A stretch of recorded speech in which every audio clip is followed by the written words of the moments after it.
At 3 years old, Nataline Miller's life was a picture book, afternoons at the park, bedtime songs, and a bunny rabbit she never slept without.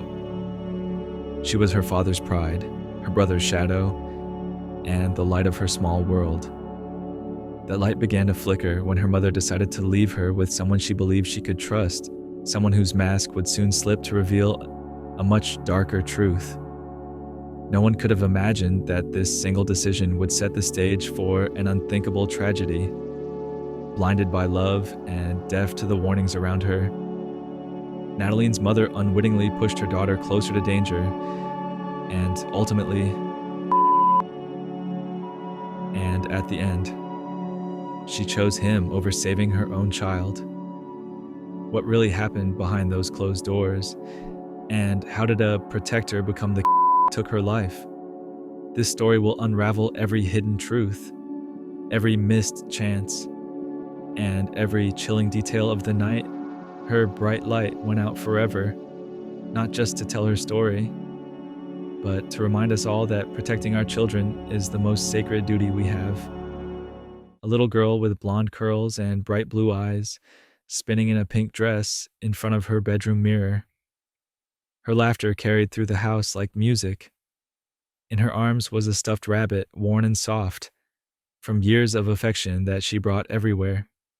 She called it Bunny, with the sweet lisp of a 3-year-old, the kind that makes you want to record every word before it disappears with time. That was Nataline Miller in 2008.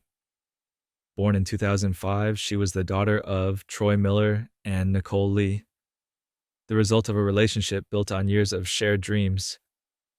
Troy and Nicole had met in 2000 through mutual friends. Their connection grew quickly, marked by long conversations about the future and the hope of building a life together. For several years, they seemed inseparable, supporting each other through daily challenges and celebrating every small success. When Nataline arrived, she became the center of their world, the bond that brought them their happiest moments. Troy often said she had completely changed his life, giving him a sense of purpose he had never known. Nicole described her as a calm, cheerful baby, the kind who would fall asleep in her father's arms without a fuss. The family lived in a small town in Chile, in a neighborhood where children played freely and neighbors exchanged greetings across yards. Troy had painted her bedroom himself in soft pink, filling it with books, toys, and a shelf meant for Bunny, though she never placed it there. "Daddy is my home," Nataline used to say, snuggling into Troy's old jacket whenever he held her. Can you imagine a 3-year-old understanding that safety isn't a place, it's a person? The Miller family lived in a small town in Chile, in one of those neighborhoods where everyone knows everyone, where kids ride bikes in the street and nobody locks their doors.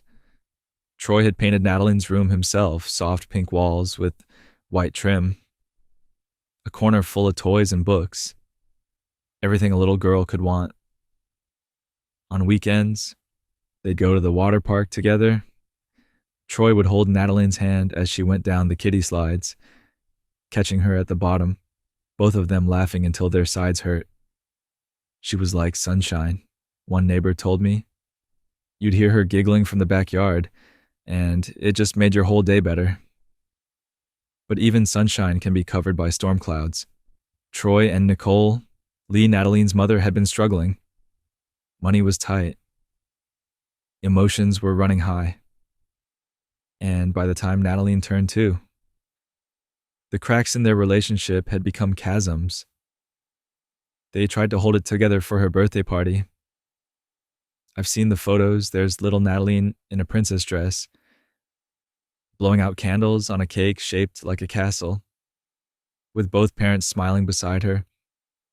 But if you look closely, really closely, you can see the strain around their eyes, the forced smiles, the way they're not quite looking at each other.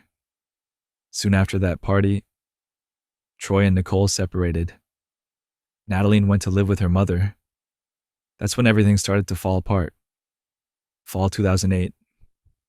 Nicole Lee was struggling as a single mother, drowning in loneliness and financial pressure. That's when Ryan Jones walked into her life.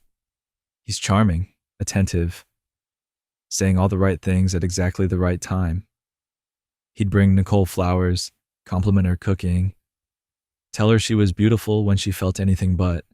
For a woman who'd been knocked down by divorce and the overwhelming responsibility of raising a toddler alone, Ryan must have seemed like a lifeline. He was everything I thought I needed, Nicole would later say. But that's how predators work, isn't it? They don't show up with warning signs tattooed on their foreheads. They show up as saviors. At first, Ryan seemed to genuinely care about Nataline. He'd play with her, let her climb on his lap during movies, even earned himself a nickname, Riri. Sweet. Right, a 3-year-old's innocent mispronunciation of Ryan's name. Nataline would run to the door when he came over, her little arms stretched up for hugs. That beautiful smile lighting up her face. Nicole saw what she wanted to see: a man who loved her daughter, who could help her build the family she'd always dreamed of. Love is blind, they say, but sometimes love can be devastatingly, dangerously blind. Because Ryan Jones was not who he pretended to be, the mask started slipping slowly. It always does. First, it was little things: irritation when Nataline cried too long, impatience when she spilled her juice, sharp words when she interrupted the adults talking. Nicole would make excuses. He's just tired. He's not used to kids. He doesn't mean it. But Jessica Rosales, Nicole's best friend, saw what Nicole refused to see. Jessica watched Ryan's jaw clench when Nataline laughed too loudly. She saw how the little girl would instinctively move away from him when he raised his voice. She watched Nataline start to flinch, actually flinch when Ryan moved too quickly near her. I told Nicole something wasn't right, Jessica would later testify.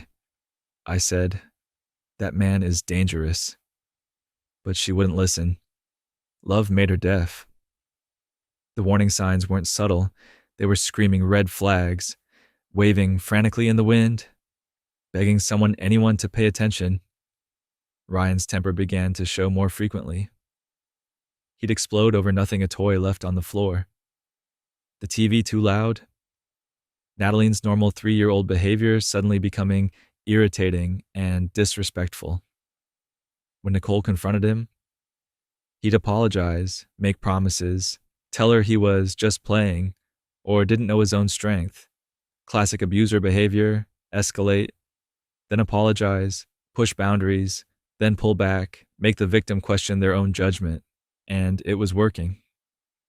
Nicole, desperate to believe in their relationship, chose Ryan's word over her own eyes.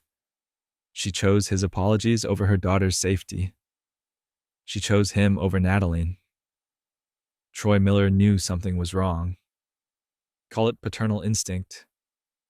Call it intuition. Call it the kind of bone-deep knowledge that comes from loving someone more than your own life. When he saw his daughter during his scheduled visits every other weekend and Wednesday evenings, she wasn't the same little girl. The bruises appeared gradually, a purple mark on her arm, a bump on her forehead. When Troy asked about them, Nataline would look around nervously, then whisper things that made his blood run cold. Riri hit me, she'd say in that matter-of-fact way children have, as if violence from adults was just another part of her world now. He threw me in the toy box, she'd add, demonstrating with her tiny hands how Ryan had grabbed her. Every word was a knife in Troy's heart. But when he confronted Nicole, she'd explode with rage. She falls down. She's clumsy. You're just jealous because I found someone. The system failed Nataline in ways that still make me sick to think about. Troy was trapped in a legal nightmare. He had limited visitation rights, no custody. And Nicole held all the cards. If he called Child Protective Services, would they believe him? Would they investigate? Or would Nicole simply cut off his access to his daughter entirely? Fear paralyzed him. The fear that any parent in his situation would understand the terror of losing your child completely while trying to save them. But Nataline kept trying to tell people. She'd act out the violence with her toys, showing how Riri would grab her dolls and throw them. She'd hide behind Troy's chair when Nicole came to pick her up, tears streaming down her face. On March 18th, 2009, something broke inside that little girl. As Nicole prepared to take her home, Nataline clung to her father with a desperation that still haunts me to describe. "Daddy, I want to live with you," she sobbed. "I don't want to live with Mommy anymore." Those words, those exact words, a 3-year-old literally begging to be saved. Troy tried everything he could think of in that moment. He held her, promised her it would be okay, told her he loved her, but he couldn't keep her. The court order was clear. Nicole had custody. The next day, March 19th, when Nicole came to pick Nataline up, the little girl wouldn't even look at her father. She turned her face away, silent tears rolling down her cheeks, as if she knew that no one was going to save her. It was the last time Troy Miller would see his daughter alive. I had to stop writing just now. I've been staring at that sentence for 10 minutes, and I can't get past it. The last time. Nataline Miller, 3 years old, silently crying as she was taken back to the place where she would die 4 days later. How many chances did we miss? How many people could have acted differently? How many times did that little girl ask for help in the only way she knew how? March 22, 2009 started like any other day until a 911 call was placed from the apartment where Nicole Lee lived with her daughter, 3-year-old Nataline Miller, and her boyfriend, Ryan Jones. The information given to dispatch was brief: a child was unresponsive. 4:41 p.m., Detective Jared Hughes and other first responders arrived within minutes. As Hughes approached the scene, he saw Ryan Jones running toward them carrying a small child in his arms. Hughes ordered him to place the child on the grass so paramedics could begin life-saving measures. They worked quickly, but Nataline was cold to the touch. She was rushed to the hospital, still clutching the worn stuffed rabbit she carried everywhere. At 6:13 p.m., doctors pronounced her dead. She weighed barely 30 pounds. The medical examiner's report tells a story that no parent should ever have to read. Multiple force injuries, broken bones, internal trauma consistent with sustained, brutal violence against a small child. Defensive wounds on her hands, signs she had tried to protect herself. From the moment police arrived, Ryan's demeanor stood out. Officers later described him as flat and mechanical. No tears, no visible panic, no urgency to know if the child had survived. When asked what happened, he shrugged and said she had been eating pizza in her room. His tone was casual, almost dismissive, offering no context, no concern, just a statement that contradicted the visible injuries. To investigators, it was a familiar pattern detachment, minimal detail, and a focus on controlling the narrative. They had seen this in offenders who knew the outcome before help arrived, people who had already accepted that the victim was gone and were now focused on managing suspicion. At the hospital, Detective Hughes approached Ryan for a more direct conversation. Hughes began with open-ended questions, looking for inconsistencies. Ryan's answers were short, repetitive, and lacked the emotional detail expected from someone witnessing a child's sudden collapse. When pressed about the injuries, he became defensive, insisting they were from before or that she played rough. He avoided eye contact, glanced toward the door, and shifted in his chair, a body language pattern that suggested he was anticipating an escape from the conversation, not seeking to explain or help. Where was Nicole? That's the question that keeps me awake at night. Where was she when her daughter was being murdered? The autopsy showed that Nataline fought. Of course she did. Children fight because they don't understand that sometimes. No amount of fighting is enough. She had defensive wounds on her tiny hands, evidence that she tried to protect herself. Moments later, Nicole's mother called Troy. Nicole herself did not. The words were simple but devastating. Troy. Nataline is dead.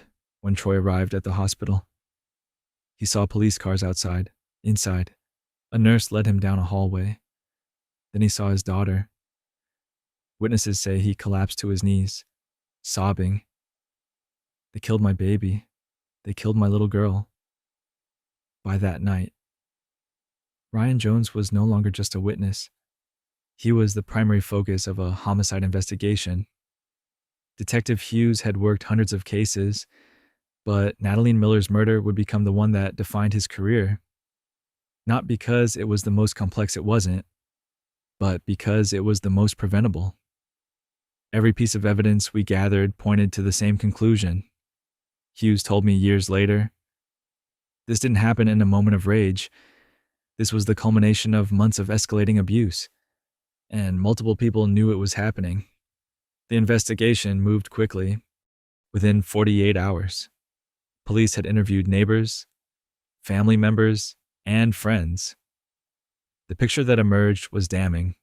Ryan Jones had been abusing Nataline for months, and Nicole Lee had not only failed to protect her daughter, she'd actively enabled the abuse. The McDonald's surveillance video was particularly damning, taken just days before Nataline's death. It showed Ryan screaming at the little girl in the restaurant while Nicole sat silently, looking away. You can see Nataline shrinking into herself, trying to become smaller, invisible, a 3-year-old child learning to disappear. But the most damaging evidence came from the jail phone calls between Ryan and Nicole after his arrest. Hour after hour of recorded conversations where Nicole comforted her boyfriend, told him she loved him, promised to stand by him. In all those hours of calls, she mentioned her dead daughter exactly 0 times. 0 times. Think about that.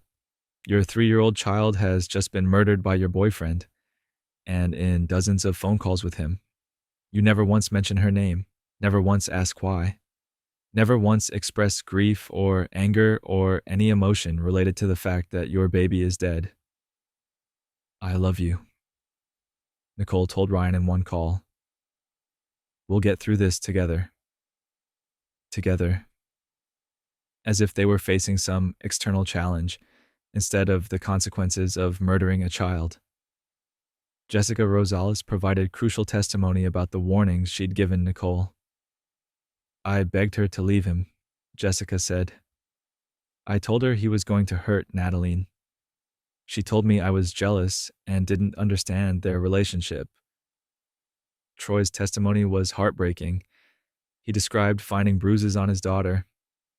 Listening to her describe Ryan's violence in the innocent way children have of reporting facts without understanding their significance. He talked about her final plea to live with him, about the way she'd turned away when Nicole came to collect her for the last time. I failed her, Troy said on the witness stand, his voice breaking. I knew she wasn't safe, and I failed to protect her. But Troy didn't fail Nataline. The system failed her. Nicole failed her. Ryan destroyed her. Troy was a father desperate to save his child, trapped by legal constraints and his ex-wife's denial. Ryan Jones went on trial in December 2013, 4.5 years after he murdered Nataline Miller. 4.5 years during which Troy Miller lived with grief and guilt, during which a community mourned a little girl who should have been starting 2nd grade. The trial was a formality. The evidence was overwhelming. Ryan's behavior was damning. and the jury took less than a day to convict him of second-degree murder.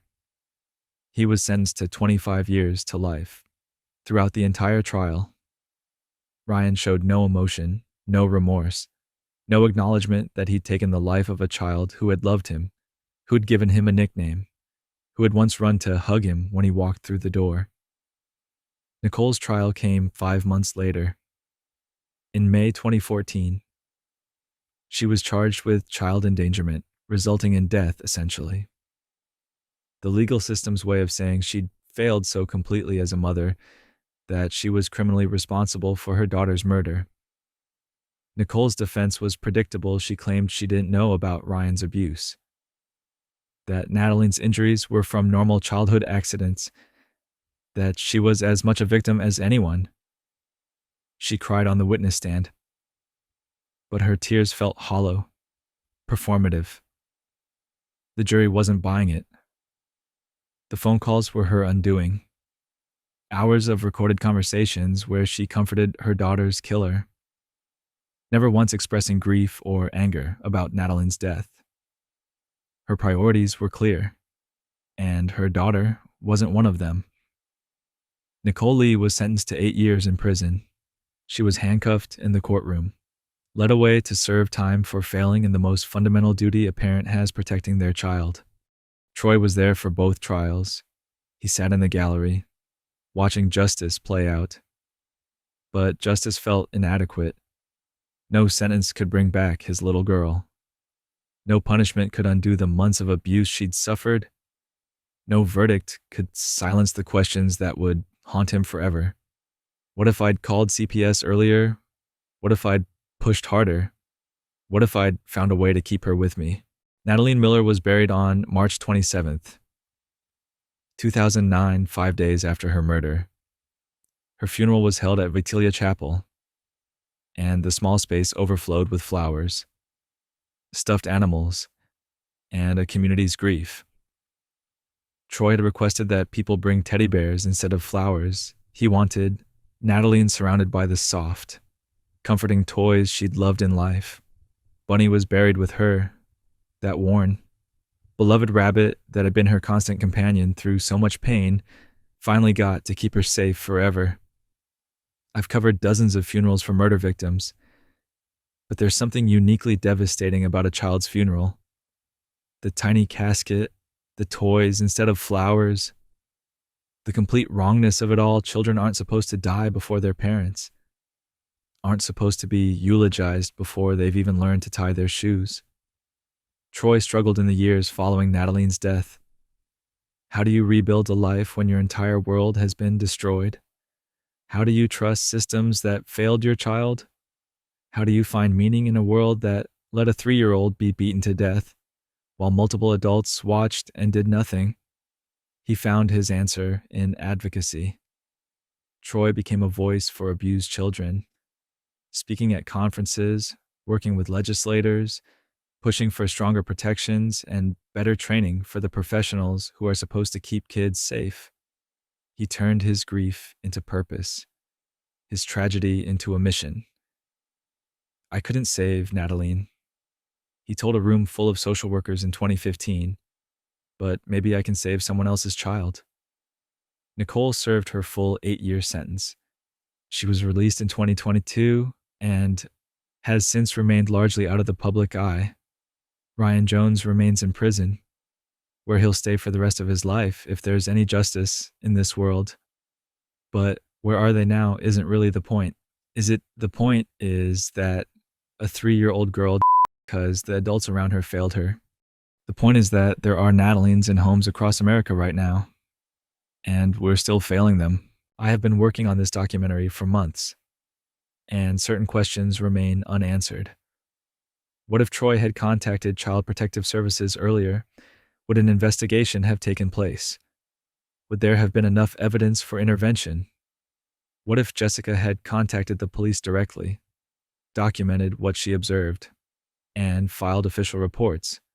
What if a neighbor had called 911 after hearing something unusual? What if a teacher had noted changes in behavior? What if a doctor had inquired further about the injuries? These questions cannot be answered with certainty. However, They are relevant because similar situations are happening now. There are parents facing difficult decisions, friends aware of potential risks, neighbors hearing concerning sounds, and children who are vulnerable and dependent on adults for protection. This case is not entertainment. It is a warning and a reminder to take action when a child may be in danger. If you are a parent, your children's safety must come before any romantic relationship. Violence cannot be excused, and repeated promises to change do not undo prior harm. Children rely on you to protect them from anyone who could cause them harm. If you are a friend or family member of someone in an abusive relationship, continue to speak up. Document concerns. Make formal reports. And do not assume another person will act. If you are a mandated, report a teacher, doctor, social worker, or in another role working with children, trust your observations. File reports when there is cause for concern, even if the explanation you are given seems plausible. If you are a neighbor, co-worker, or passerby who witnesses or hears something concerning, contact the authorities. Anyone who encounters children may be the only person in a position to intervene. The effectiveness of child protection systems depends on the actions of the people who use them. Acting on concerns can prevent harm. Nataline Miller was 3 years old when she died. She enjoyed wearing pink dresses, carried a stuffed rabbit named Bunny, and was close to her father, Troy Miller. Her life ended before she could experience milestones such as starting school or learning to ride a bicycle. She was failed by multiple individuals and by the systems intended to protect her. The purpose of telling her story is to prevent similar tragedies. Listening to children, believing their disclosures, and taking timely protective action are essential steps. The responsibility to act belongs to all of us.